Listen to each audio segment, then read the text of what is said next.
বাংলাদেশে হঠাৎ করেই ফেসবুক ব্যবহারকারীদের মধ্যে শুরু হয়েছে ব্যাপক ভোগান্তি। জনপ্রিয় এই সামাজিক যোগাযোগ মাধ্যমে প্রবেশ করতে না পেরে অনেকেই পড়েছেন বিপাকে।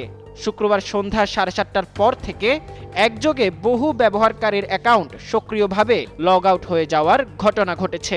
ব্যবহারকারীরা জানান, স্বাভাবিকভাবে ফেসবুক ব্যবহার করার সময় হঠাৎ করেই তাদের অ্যাকাউন্ট থেকে বের করে দেওয়া হয়। এরপর পুনরায় প্রবেশের চেষ্টা করলেও লগ ইন সম্পন্ন হচ্ছে না। অনেকের ক্ষেত্রে বারবার তথ্য দেওয়ার পরও প্রবেশাধিকার মিলছে না। ফেসবুকের পাশাপাশি মেসেঞ্জারেও একই ধরনের সমস্যা দেখা দিয়েছে। ফলে ব্যক্তিগত চ্যাট, গ্রুপ যোগাযোগ এবং ব্যবসায়িক বার্তা আদান প্রদানও ব্যাহত হচ্ছে। নন ইনভার্টার এসির দামে ঘরে আনুন বিদ্যুৎ সাশ্রয়ী ইনভার্টার এসি। এখন 1.5 ton my one inverter AC মাত্র 48,900 টাকা পাওয়া যাচ্ছে মিনিস্টার শোরুমে।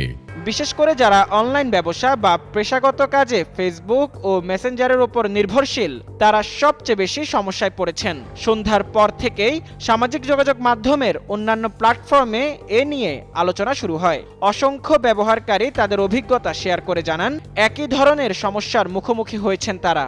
এতে ধারণা করা হচ্ছে সমস্যাটি কোনো ব্যক্তিগত অ্যাকাউন্টের নয়, বরং বৃহৎ পরিসরের প্রযুক্তিগত ত্রুটির ফল। এখন পর্যন্ত ফেসবুক বা মেটা কর্তৃপক্ষ আনুষ্ঠানিকভাবে কোনো বিবৃতি না দিলেও ব্যবহারকারীরা দ্রুত সেবা স্বাভাবিক হওয়ার আশা করছেন।